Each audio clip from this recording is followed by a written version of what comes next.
What's up, my good people?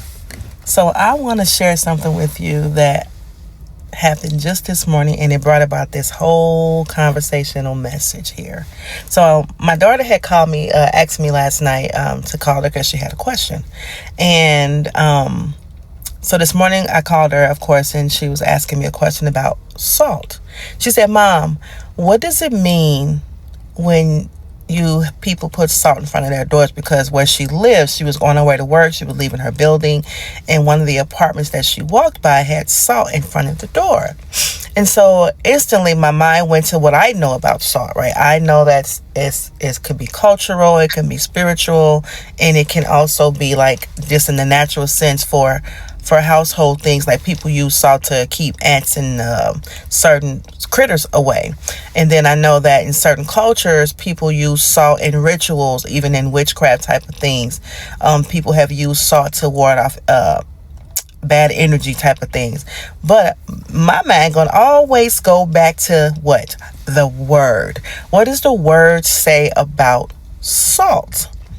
First of all, the Bible tells us in Matthew chapter 5, verse 13, Jesus said that we are the salt of the earth. So I'm talking to my daughter about all these things, and we got into a deeper research. I said, well, let me look it up and see if there's anything more than what I already know about it. And so, yes, I got a little bit more information biblically, spiritually, and all the other ways. But I just want to hone in on the biblical piece of it real quick. So we know that we are the salt of the earth according to what the Bible tells us in Matthew 5 and 13. But what does that really mean? Because we hear this all the time. You are the salt of the earth. We keep quoting God back his scriptures. But what does that really truly mean? So the salt represents us standing out and not blending in. Salt, when it touches anything, it changes it. Salt changes everything it touches. It enhances the flavor of things. And if you put a little too much salt, it can over flavor and make it a little bit difficult to taste and digest and all that. Too much salt ain't good for our bodies because it raises blood pressure, all these things. So there's an even balance that we need, right? Salt also, it represents spiritually, biblically, covenant, purity, preservation, and influence. Did y'all hear what I just said? Salt represents covenant, purity, preservation, and influence. So what happens when we lose our salt?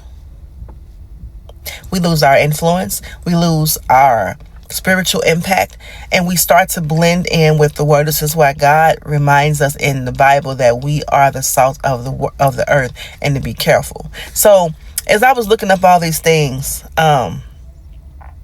it was just really sticking out to me, the whole part about what it looks like in different parts of our lives and what it does in general. Like salt is used to preserve things, to help them to last long. Like we use it in our food to help preserve our food and stuff, right? So it influences others. If we're using it the way it should, our salt should influence others to get closer to God. It should influence and push them towards God, right? It is our preservation of righteousness in this world, right? So when we speak to other people, when we're speaking in general, whether we're at work, the grocery store, at the gym, having a conversation over dinner, we have to be mindful at all times as the righteousness of God, as his children, those of us who are transformed and being transformed to be more like him. We have to remember that we are the salt of the earth. So when we speak to people, we have to use grace, wisdom, and truth and impact, right? What are you saying? Is what you're saying impacting people?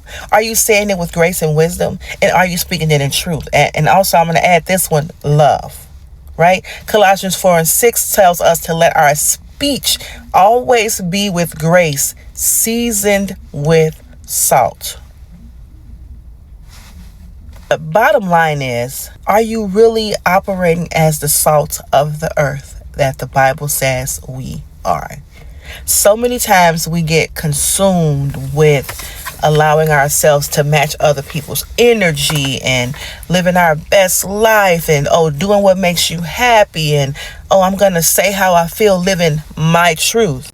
I just want to caution you with that, because I'm not saying it's not okay to think about yourself and all that, but be mindful and be careful on how much you do that, how much you speak that, because the Bible tells us the opposite. We should live in His truth, walk in His righteousness. We are His salt of the earth.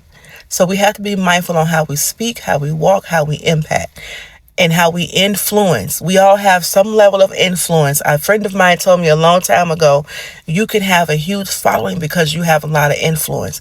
And I didn't take that lightly. I'm very careful on that because I don't want to lead people down the wrong path ever.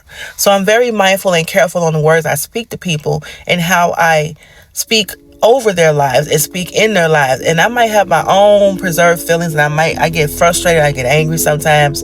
However, being mindful and thoughtful of what the Bible that we supposed to be following tells us, how to move, how to speak, how to act, how to walk, how to talk. We are the salt of the earth. So be the salt of the earth. You are God's wonderfully created creation. Beautifully and wonderfully made. He made you to be His righteousness. He made you to be His salt of the earth. He made you to commune with Him and to have relationship with Him. And you can't have relationship with Him if you're not spending time in Him. I just wanted to drop that on y'all real quick this morning because my daughter brought it up and I figured we should expound upon it. And it's a good lesson. Look it up for yourself in the Bible, research, and figure out what it means to be the salt of the earth. And then begin to do what? Walk in it. Love y'all. Talk to y'all later. I'll see you another day, another time, same channel. Bye.